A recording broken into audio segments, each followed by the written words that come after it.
नमस्कार भक्तजन। आध्यात्मिक कहानी के इस कड़ी में प्रस्तुत है राजा हरिश्चंद्र का परिचय और इतिहास।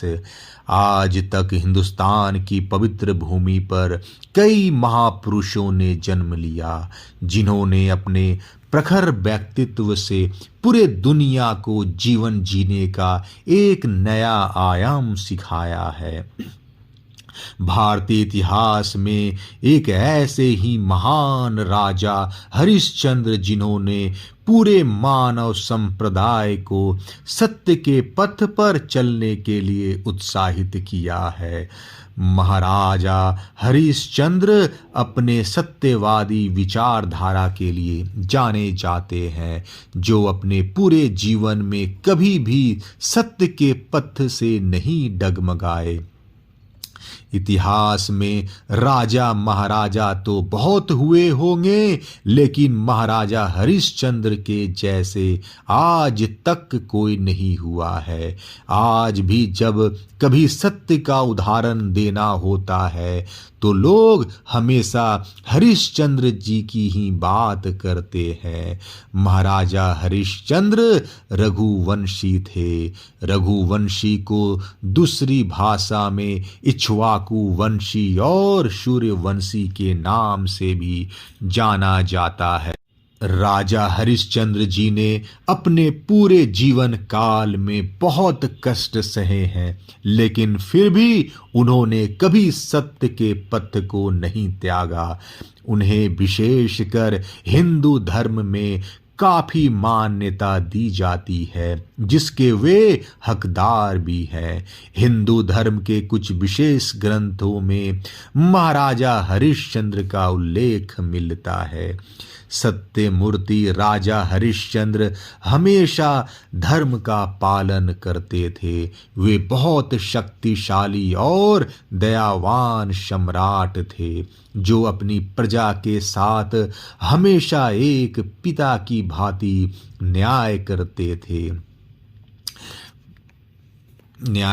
हिंदू पंचांग के पौष माह में शुक्ल पक्ष की पूर्णिमा के दिन राजा हरिश्चंद्र का जन्म अयोध्या की पवित्र माटी पर एक सूर्यवंशी राजघराने में हुआ था। उनके पिता रघुवंशी राजा सत्यव्रत थे।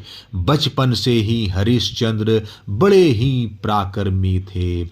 माता पिता के उत्कृष्ट संस्कारों के परिणाम स्वरूप बालक हरिश्चंद्र में भी दया दान की भावना विकसित हो गई थी।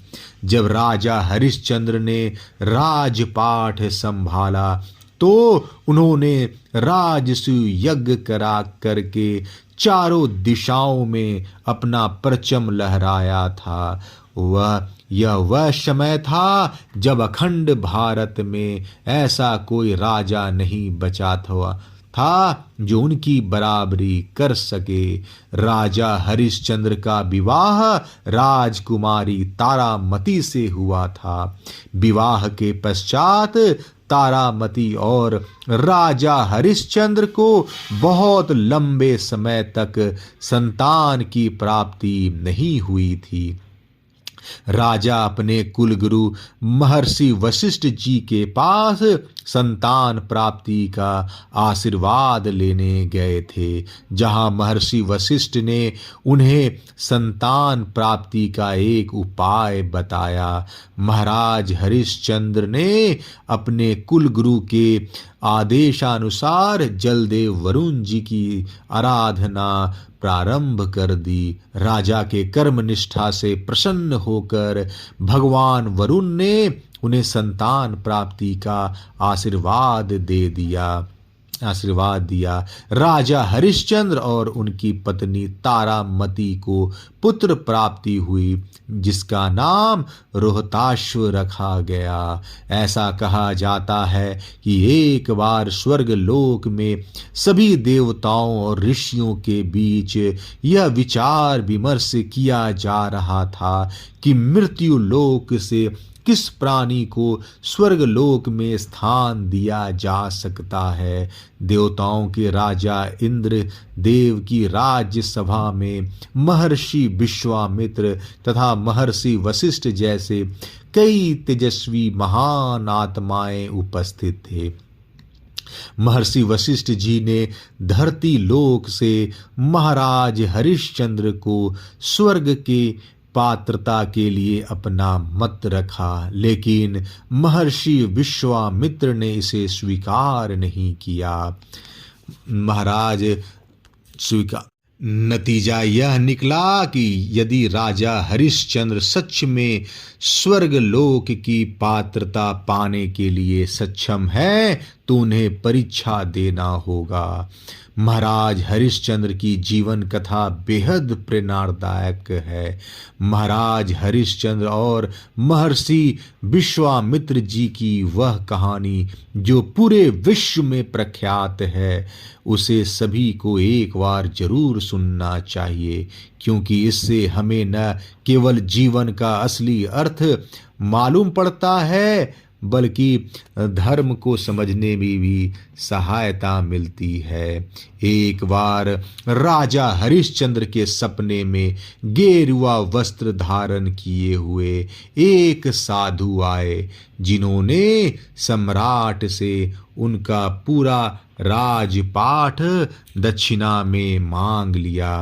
राजा इतने दयालु थे, वह कभी भी अपने शरण में आए हुए किसी भी साधु को खाली हाथ नहीं लौटने देते थे।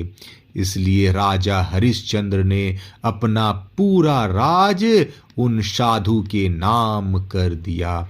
अगले दिन जब सवेरा हुआ तो राजा के दरबार में एक साधु ने दर्शन दिया।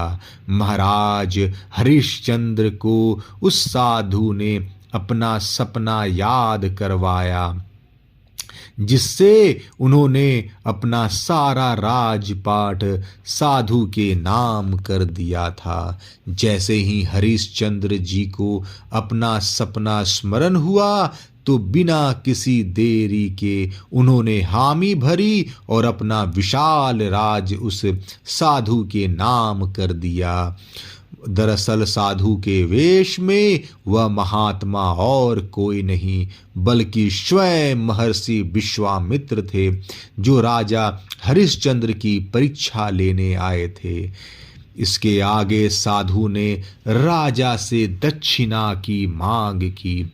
हरिश्चंद्र जी ने अपने सिपाहियों को शाही खजाने में से भेंट लाने के लिए कहा, लेकिन साधु ने उन्हें स्मरण कराया कि राजा ने तो पहले ही सब कुछ साधु के नाम कर दिया है, तो वह राजकोष में से खजाना भला उन्हें दक्षिणा के रूप में कैसे दे सकते हैं। राजा हरिश्चंद्र बड़े दुविधा में पड़ चुके थे। उसी बीच साधु ने क्रोध में भरकर उनसे कहा कि यदि आप मुझे दक्षिणा नहीं दे सकते तो आप मेरा अपमान कर रहे हैं। राजा ने साधु को आश्वासन देते हुए कहा कि हे देवात्मा, मैं अपना दक्षिणा जरूर दूंगा, बस मुझे कुछ समय दीजिए।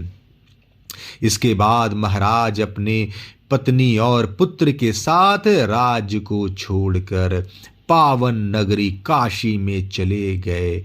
यहाँ उन्होंने स्वयं को बेचना चाहा, लेकिन कोई भी उन्हें खरीदने को तैयार ही नहीं था। थोड़े परिश्रम के बाद राजा हरिश्चंद्र ने अपनी पत्नी और पुत्र को एक ब्राह्मण दंपति के यहाँ बेच दिया, जहाँ रानी तारामती एक सेविका के रूप में काम करने लगी। राजा ने स्वयं को शमशान में रहने वाले एक चांडाल को बेचा, जो अंतिम संस्कार किया करता था। चांडाल ने महाराज हरिश्चंद्र को खरीद लिया और एक सेवक बनाकर रख लिया।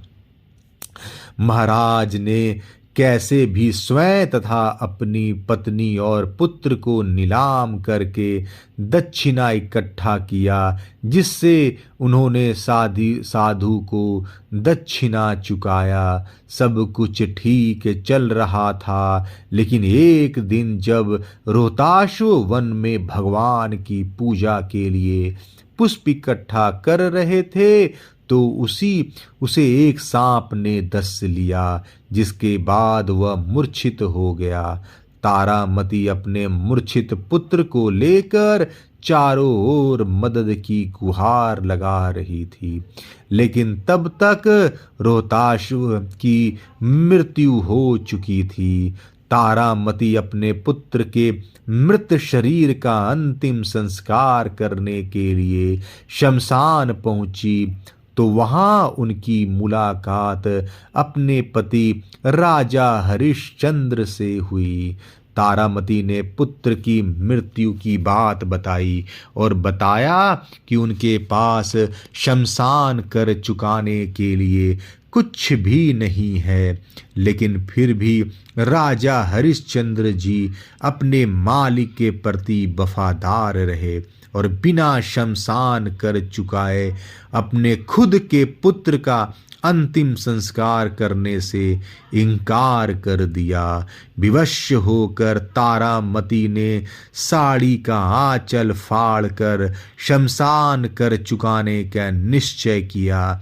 जैसे ही रानी तारामती ने अपना आंचल फाड़ने की चेष्टा की, उसी क्षण आकाश से मेघ गर्जना हुई और एक आकाशवाणी हुई। उस आकाशवाणी में महर्षि विश्वामित्र जी ने महाराज हरिश्चंद्र को आशीर्वाद दिया और साथ ही उनके पुत्र रोहिताश्व को भी जीवित कर दिया तथा साथ ही उनका पूरा राजपाट ज्यों का त्यों वापस लौटा दिया। उसी क्षण शमशान में ही देवताओं ने राजा हरिश्चंद्र और रानी तारामती पर पुष्प वर्षा किए। इस प्रकार महाराज हरिश्चंद्र ने अपने परिवार सहित स्वयं को बेचकर सत्य का पालन किया। महाराज हरिश्चंद्र को सत्यमूर्ति यूं नहीं कहा जाता है, उनका नाम भी पूरे विश्व में बड़े आदर के सत्कार के साथ लिया जाता है। जय श्री कृष्ण।